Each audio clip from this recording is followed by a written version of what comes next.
আচ্ছা, এই যে বন্যা পরিস্থিতি বাংলাদেশ পড়ছে, বন্যার সময় মানুষের এত যে দান করলো এন্ড এত এত এত মানুষের ত্রাণ পেলো। আর সবথেকে থেকে বড় কথা, সবথেকে থেকে মহান প্রশ্ন যেটা সবাই বলে, আহমদুল্লাহ সাহেবে এত টাকা দিয়ে কি করছে এন্ড এত টাকা সে কোথা দান করছে? সে তো কোনো ভিডিও করলো না, কোনো ভিডিওতে মানুষকে দেখাইলো না। বলার কি ভাই, আমাদের হুজুররা কোনোদিন ভিডিও করে দেখায় না। এন্ড ওমর ভাই একটা ভিডিও আছে যে ওমর ভাই বলে দিচ্ছে হুজুরা কোনদিন ভিডিও করে না, বাট তারা ত্রাণ দিতেছে। তারা ভিডিওতে সে দেখাইতেছে হুজুরা ত্রাণ দিতেছে, বাট হুজুরা ভিডিও করতেছে না, বা তারা দেখাইতেছে না তারা যে ত্রাণ দিতেছে। তো বুঝতে পারছেন। আর আজকের ভিডিওটা হলো আমাদের শাহ আহমদুল্লাহ 100 কোটি টাকার উপরে ত্রাণ দিয়েছেন এন্ড ওই ত্রাণটা কোথা থেকে দিয়েছেন এন্ড ওই 100 কোটি টাকাটা কোথা থেকে ম্যানেজ হয়েছে। তো বেশি দেরি হচ্ছে না, চলো আমরা দেখে আসি। আর আজকে ভিডিও রেস্ট করতে যাচ্ছি আমাদের রোজ টিভি 24। তো বুঝতে পারছো, ওইটা একটা নতুন মিডিয়া শুরু হয়েছে, জাজির মতো করে মিডিয়া খুলতেছে, সবাই মিডিয়া খুলতেছে। তো বেশি দেরি হচ্ছে না, চলো আমরা দেখে আসি। আর বলার কি, আমার চ্যানেল নতুন থাকলে চ্যানেলটা সাবস্ক্রাইব করে দেবেন এন্ড পিছে থাকলে পেজটা করে দেখবেন 100 কোটি টাকা কোথায় গেছে আমরা দেখানো লাগবে এন্ড কোথায় দান করছে আজকের ভিডিওটা। চলো লাস্টার আমরা দেখে আসি আহমদুল্লাহ কি বলেন। বন্যার পানি একটু শুকানো শুরু করলে 1 লক্ষ পরিবারকে 25 কেজি করে চাউল দেব ইনশাআল্লাহ। কৃষি ও ভাই, 25 কেজি করে 1 লক্ষ পরিবারকে, চিন্তা করছো কত মেট্রিক টন চাল হতে পারে এখানে। ভাই আমি বিশ্বাস করতে চাইছি না, হয়তো বা আপনারা প্রথম হেডলাইন বা শিরোনামটা এখনো ভালোভাবে শুনুন নাই। চলো আমরা আবার দেখি কি বলছেন তিনি। বন্যার পানি একটু শুকানো শুরু করলে 1 লক্ষ পরিবারকে 25 কেজি করে চাউল দেব 25 কেজি করে। কৃষি এবং ব্যবসায় 30 কোটি, গৃহ নির্মাণে 30 কোটি, শিক্ষায় 20 কোটি টাকা আমরা খরচ করার সিদ্ধান্ত নিয়েছি। এখানে প্রতিদিন 2 থেকে 2,500 মানুষ কাজ করছে। আবার এখানে হিন্দু ধর্মাবলম্বী ভাইরা কাজ করছেন। ও, হিন্দুরা কাজ করতেছে। এটাই বুঝলেন যে বাংলাদেশের মানুষের একতা কতটুকু, ধর্ম বিভেদ সব বাদ দিয়ে ভাই সবাই কাজ করতেছে যে বাংলাদেশের মানুষের পাশে দাঁড়ার জন্য। যারা বিপদগ্রস্ত আছে, যারা বন্যায় কবলিত, তাদেরকে হেল্প করতে হবে। ধর্ম এখানে ডাজেন্ট ম্যাটার। বুঝতে পারছো ভাই? আল্লাহ তাআলা অশেষ অনুগ্রহে সাধারণ মানুষের আস্থায় আমাদের ত্রাণ তহবিলের টাকা 100 কোটি ছাড়িয়েছে। ভয়াবহ ভাই আমি বলছিলাম 1 কোটি আর তিনি বলতেছেন 100 কোটি। ভাই আমি কেন টাইটেল ঠিক মতো পড়ি নাই ভাই, কারণ লেখছে যে 100 কোটি টাকার রেকর্ড ভেঙে দিলেন শাহ আহমদুল্লাহ। সো বুঝতে পারছো ভাই, 100 কোটি টাকা ত্রাণ হইতেছে এন্ড মানুষ 100 কোটি টাকা দান করছে। ভাই আনবিলিভেবল, এটা আমার বিশ্বাস করতে ভাই। ও ভাই যাই হোক ভাই, বিশ্বাস করা লাগবেই ভাই। এটা আমাদের বাঙালি, এটা আমাদের মুসলমানদের পাওয়ার। বুঝতে পারছো? সো দেখি সামনে কি বলে। আর বন্যায় ক্ষতিগ্রস্ত মানুষদের পাশে দাঁড়াবার জন্য শুরু থেকে আমরা চেষ্টা করেছি। রাত দিন এখানে কাজ চলছে। আপনারা দেখতে পাচ্ছেন আমাদের পেছনে যে কার্যক্রম, এই কার্যক্রম সারাদিন চলছে, রাতভর চলছে এবং আমাদের আজকে 10ম দিন চলছে কাজের। আর এই জায়গাতে 8ম দিন, গত শুক্রবার থেকে আমরা শুরু করেছি। এই জায়গাতে পুরো কার্যক্রম আমাদের চলছে 10 দিন যাবত। আর এখানে আমাদের স্পেসিফিক কাজ চলছে 8ম দিনে। তো আমরা এই 8ম দিনে কোন জায়গায় দাঁড়িয়ে আছি, আপনারা যেহেতু এসেছেন আমরা আপনাদেরকে একটু আপডেট দিতে চাই।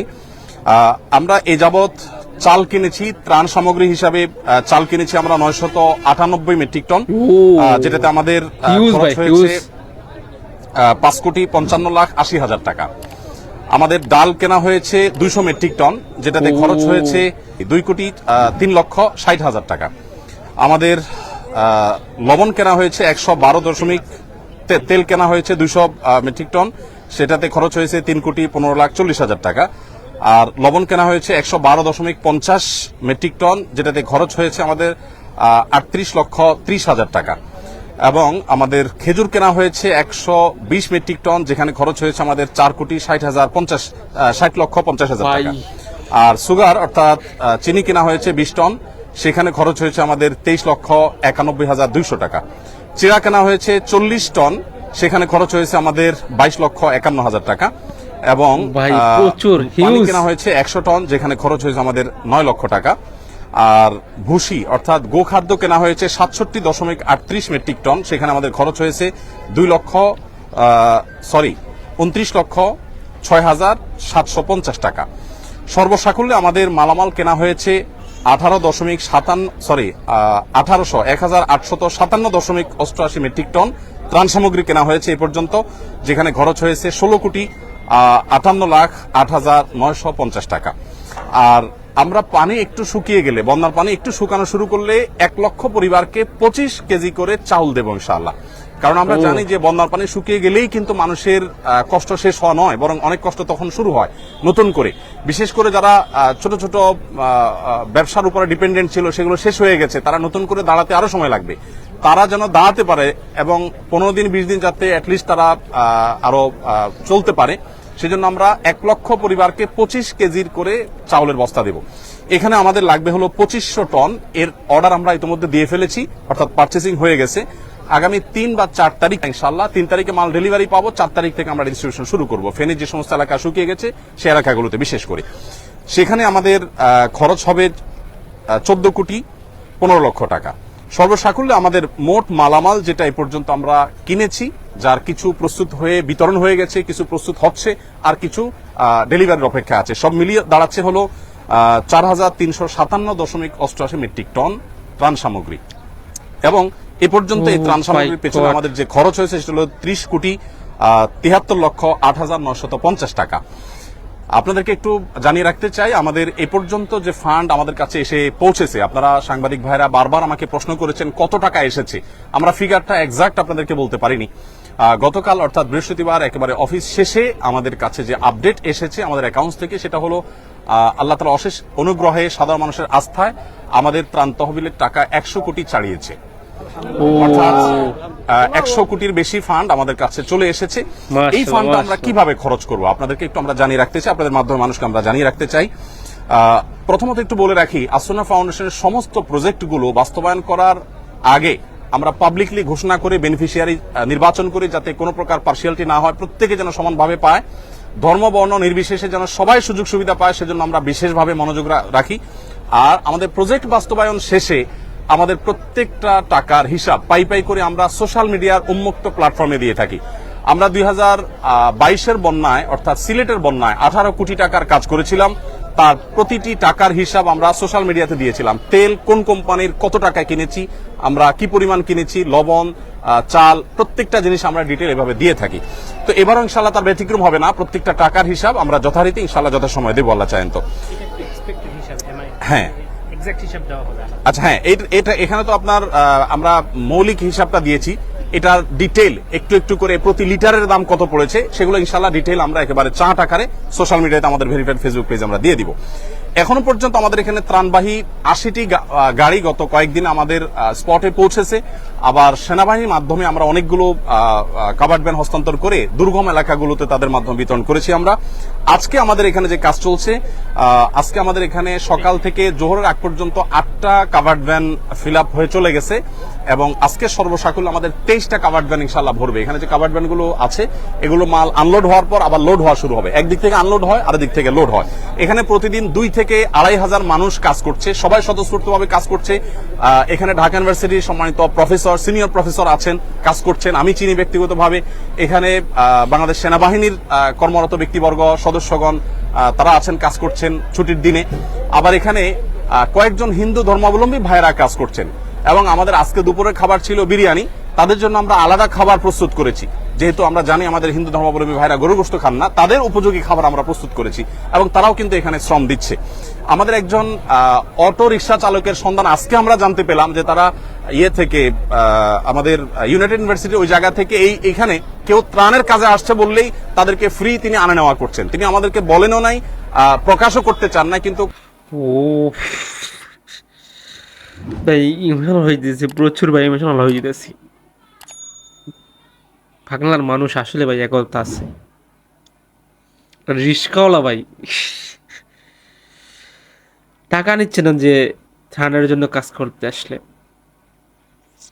আর থেকে সামনে কি হয় আর তাহলে আমরা দেখি। সামহাও আমরা জেনে গেছি।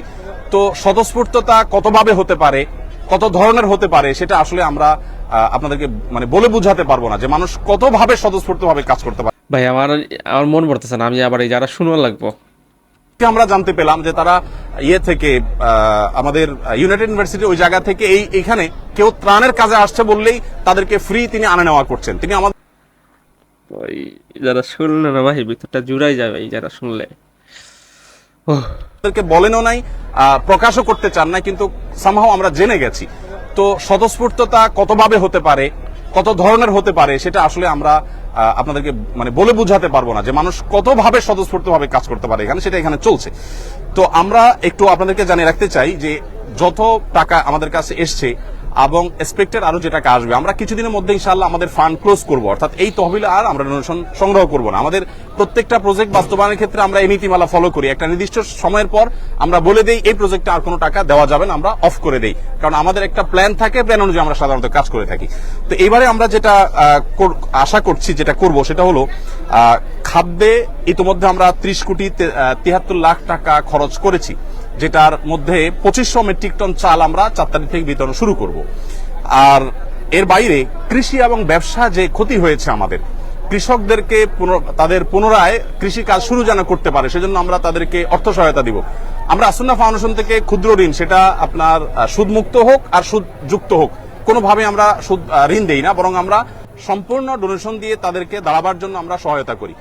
তো সেই জায়গা থেকে কৃষি এবং ব্যবসা বলতে ছোট ছোট ব্যবসায়ী, একজন মুদি দোকানদার, তার দোকানটা পুরোটা পানিতে আপনার শেষ হয়ে গেছে, তখন তাকে আবার একটা দোকান আমরা দাঁড় করে দেওয়ার জন্য কাজ করব। এই খাতে আমরা 30 কোটি টাকা খরচ করার পরিকল্পনা প্রাথমিকভাবে হাতে নিয়েছি, যে আমরা কৃষি এবং ব্যবসায় 30 কোটি টাকা খরচ করব। আমরা জানি যে প্রচুর মানুষ গৃহহীন হয়ে গেছেন, যারা গৃহহীন হয়ে গেছেন সেই মানুষগুলোর জন্য আমাদের পরিকল্পনা হলো যে আমরা 30 কোটি টাকা ইনশাআল্লাহ খরচ করব এই খাতে, অর্থাৎ যারা গৃহহীন হয়ে গেছেন, কাউকে হয়তো আমরা 10,000 টাকা দিয়ে সহায়তা করব, কাউকে 20,000 দিয়ে, কাউকে 1 লাখ দিয়ে। এটা ভ্যারি করবে যে কার অবস্থা কতটুকু, অর্থাৎ ক্ষতি কি পরিমাণ হয়েছে, কারণ আমরা জানি সবার একরকম ক্ষতি হয় নাই, কারো একেবারে শেষ হয়ে গেছে সব, তাকে হয়তো 1 লাখ টাকা আমরা দিব।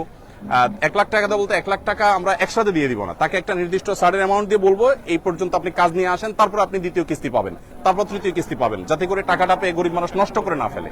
এবং সমস্ত টাকা আমাদের অনলাইনে আমরা দিয়ে থাকি, মোবাইল ব্যাংকিং এর মাধ্যমে। নগদ কোনো টাকা আমরা সাধারণত দেই না, কারণ এখানে ট্রান্সপারেন্সি যে জায়গাটা সেটা তখন পরিচ্ছন্ন থাকে, কারণ যাদের মাধ্যমে আমরা দেবো তারা তো ভলান্টিয়ার, তো কারোর কাছে আমি টাকা দেবো সে আবার হস্তান্তর করবে, এটা আমরা করি না। আমাদের যে বেনিফিশিয়ারি তাদের যে ডিটেল, সেই ডিটেল পাওয়ার পর আমরা সেই ডিটেল অনুযায়ী তাদের কাছে আমরা পাঠিয়ে দিব অনলাইনে মোবাইল ব্যাংকিং এর মাধ্যমে। তাহলে কৃষি এবং ব্যবসায় 30 কোটি এবং গৃহ নির্মাণে 30 কোটি এবং শিক্ষায় 20 কোটি টাকা আমরা খরচ করার সিদ্ধান্ত নিয়েছি, কারণ আপনারা জানেন শিক্ষার খাতে আমাদের প্রচুর ক্ষতি হয়েছে। বিশেষ করে আমাদের যে সমস্ত শিশুরা, অনেকের আপনার বই পুস্তক নষ্ট হয়ে গেছে, পড়ালেখা পিছিয়ে গেছে, তাদেরকে আমরা স্বেচ্ছাসেবীদের মাধ্যমে কিভাবে পিছিয়ে পড়েছে তাদেরকে উদ্ধার করার, সেজন্য আমরা কাজ করব। আরেকটা জায়গা আমরা কাজ করব, সেটা হলো যে বন্যা যাতে প্রকোপ কমিয়ে আনা যায়, সেজন্য সুদূর প্রসারী প্ল্যান কিভাবে করা যায়, আমরা অনেকগুলো পরিকল্পনা মাথায় রেখেছি, এখনো চূড়ান্ত করি নাই। সেটা নিয়ে আমরা কাজ করব, যে কিভাবে বন্যায় দুর্গতি কমানো যায়। আমরা শুধু ত্রাণ দিলাম সেটাই নয়, বন্যার পানি যাতে নেমে যাওয়ার রাস্তাগুলো পরিচ্ছন্ন থাকে, খালগুলো যাতে পরিষ্কার থাকে। বিশেষ করে এটা সরকারের যারা সংশ্লিষ্ট দায়িত্ব আছেন তারা দেখবেন, নোয়াখালী, চৌমুহনী, লক্ষ্মীপুর এই এলাকাটাতে রাস্তার ধারে যে বড় খাল চলে আসছে, আপনারা জেনে থাকবেন, আমি ওই এলাকার ছেলে, আমি ছোটবেলা থেকে এই খালগুলোকে দেখেছি, এগুলো দখল হয়ে আছে, অর্থাৎ দখলদাররা দখল করে আছে এবং এগুলো নাব্যতা হারিয়ে ফেলেছে, যার কারণে এই যে বন্যার পানি এটা নেমে যাওয়ার জন্য মিনিমাম যে খাল প্রয়োজন সেটা পর্যন্ত নাই, যার কারণে দুর্দশা আজকে চরম অবস্থায় পৌঁছেছে। আমরা যদি চাই যে প্রতি বছর এরকম ত্রাণ নিয়ে আমরা দৌড়াবো না বা দৌড়াতে হবে না, এটা যদি চাই তাহলে এই খালগুলো আমাদেরকে খনন করতে হবে, এগুলো নাব্যতা ফিরিয়ে আনতে হবে, এগুলো দখলমুক্ত করতে হবে। এটা বাংলাদেশ সরকারের কাজ। আমাদের যদি এখানে কোনো অংশগ্রহণ করার সুযোগ থাকে, আসন্ন ফাউন্ডেশন সম্পূর্ণ প্রস্তুত যে আমাদের ভলান্টিয়ার টিম নিয়ে, আমাদের ক্ষুদ্র ফান্ড নিয়ে আমরা ঝাঁপিয়ে পড়বো, যাতে করে প্রতি বছর বন্যা হলে আমরা ত্রাণ নিয়ে যেতে না হয় এবং বন্যা যাতে খুব বেশি দীর্ঘস্থায়ী না হয়। ফেনী, নোয়াখালী, লক্ষ্মীপুর আমি নিজে গিয়েছি, অনেক এলাকা আছে যেখানে পানি ঠায় দাঁড়িয়ে আছে, নামার কোনো নামগন্ধ নেই, 1 সপ্তাহ 10 দিন 15 দিন পর্যন্ত পড়ে আছে। তো সেটা যেন না হয় সেজন্য আমরা চেষ্টা করছি। ফাউন্ডেশন থেকে আমরা বিশেষ কিছু উদ্যোগ নিয়েছি, যে সমস্ত জায়গায় মোবাইল চার্জ দিতে পারছে না মানুষ বিদ্যুতের অভাবে, আমরা ভাসমান জেনারেটর এবং চার্জিং স্টেশন নিয়ে যাচ্ছি বিভিন্ন আশ্রয় কেন্দ্রে। দেখা যায় যে কলার ভেলায় করে কিংবা কোনো টায়ারে করে আমরা জেনারেটর নিয়ে যাচ্ছি। ইউনাইটেড ইউনিভার্সিটির এবং স্টেট ইউনিভার্সিটির স্টুডেন্টরা অনেকে আমাদেরকে জেনারেটর দিয়েছে, এসিআই আমাদেরকে কিছু জেনারেটর দিয়েছে, আমরা নিজেরা কিছু জেনারেটর ভাড়া নিয়েছি। এগুলো দিয়ে আমরা আশ্রয় কেন্দ্রে একসাথে 30-40টা মোবাইল চার্জ দিতে পারছি। তারা 7 দিন 8 দিন পরিবার সাথে যোগাযোগ করতে পারছেন না, এবং সেই সাথে জেনারেটর দিয়ে আমরা অনেক বাড়িতে পানি তুলতে পারছেন না বিদ্যুৎ না থাকার কারণে, তাদের আপনার স্যানিটেশন সিস্টেম ভেঙে পড়েছে, তাদের ওয়াশরুমগুলোতে পানি নাই, তাদের খাবার পানি নাই। তো আমরা এক্ষেত্রেও ভাসমান জেনারেটর নিয়ে বাড়ি বাড়ি গিয়ে আমাদের ভলান্টিয়াররা তারা তাদের মোটর চালু করে পানি ট্যাঙ্কিতে ভরার ব্যবস্থা করছেন। এর বাইরে আমাদের এখান থেকে যে বড় কাভার্ড ভ্যানে মালগুলো যায়, সেখানে ছোট ছোট অনেকগুলো পিক আপে করে মালগুলো একটা পর্যায়ে চলে যায়, তারপর আবার অনেকগুলো ট্রলারে করে বা ছোট ছোট নৌকা করে ভাগ ভাগ হয়ে দূর দূরান্ত এলাকাগুলোতে চলে যায়। দুর্গম এলাকাতে সাধারণত ত্রাণ দেই আমরা, রাস্তার ধারে শহরে সাধারণত ত্রাণ দেই না। এবারও আমি যতবার গিয়েছি 2 ঘন্টা, 2.5 ঘন্টা, 1.5 ঘন্টা ভেতরে ঢুকে তারপর আমরা ত্রাণ বিতরণ করেছি। আমাদের কাছে যে সমস্ত ত্রাণের সামগ্রী মানুষ দিয়েছে সেগুলো কিন্তু আমি যে হিসাব দিয়েছি এর বাইরে, অর্থাৎ আমাদের যে 4300 টন আমরা ত্রাণ সামগ্রী দিচ্ছি এগুলো আমাদের পারচেসিং করা, এর বাইরে আরো বহু জিনিস আমাদের কাছে এসেছে বিভিন্ন প্রতিষ্ঠান থেকে, বনরুটি, পাউরুটি, কেক, গুঁড়ো দুধ, মুড়ি, পোশাক, মেয়েদের পোশাক, ছেলেদের পোশাক, কারণ আশ্রয়কেন্দ্রগুলোতে তাদের পোশাকের দরকার হয়, এক পোশাকে চলে আসছে। তারপরে বাচ্চাদের জন্য তাদের উপযোগী খাবার, মেয়েদের জন্য আপনার স্যানিটারি ন্যাপকিন, তারপর বিভিন্ন সাইজের পানির বোতল, জেনারেটর, রেডি প্যাকেজ, তারপরে লবণ, পানি, বিস্কিট, গুঁড়া দুধ, লুঙ্গি, চাল, সাবান, সুজি, বিস্কিট, স্যালাইন, এই জাতীয় অনেক জিনিস এসেছে যেগুলো বিভিন্ন প্রতিষ্ঠান দিয়েছে, সেগুলোর সাথে সাথে আমরা পাঠিয়ে দিয়েছি। তো এই হলো আমার কাছে আপডেট যে 100 কোটি টাকা আমাদের ক্রস করেছে ফান্ড, সেটাকে আমরা কিভাবে খরচ করবো একটা পরিকল্পনা আপনাদেরকে দিয়েছি। আর পুঙ্খানুপুঙ্খ প্রতিটি টাকার হিসেব আলাদা করে আমাদের প্রত্যেকটা প্রজেক্টে যেভাবে করি ঠিক একইভাবে আমরা প্রজেক্ট শেষে ইনশাআল্লাহ আপনাদের মাধ্যমে জানাবো, আর ডিটেইল প্ল্যান যেটা সেটা আমরা জানাবো ইনশাআল্লাহ। ও ভাই, এটা খুলে আমি কথা বলতেছি ভাই, কি বলবো ভাই, আমাদের দেশের মানুষ দেশপ্রেমের এতটা আগ্রহী, দেশপ্রেম দেশ ঠিক করার জন্য 100 কোটি টাকা ভাই বাড়ির দাঁড়ানো ভাই। ও ভাই, যাই হোক ভাই, এই মনটা জুড়াই গেল ভিডিওটা দেখে। অ্যাকচুয়ালি আজকের ভিডিও, এরকম ভিডিও পেতে আমার চ্যানেলটা সাবস্ক্রাইব করে দেন, অ্যান্ড নতুন ভিডিও পেতে আমার চ্যানেলটা। তো ভাই, এই আজকের ভিডিও যদি ভিডিও লাগে like comment share and subscribe করবেন। আল্লাহ হাফিজ, বাই বাই।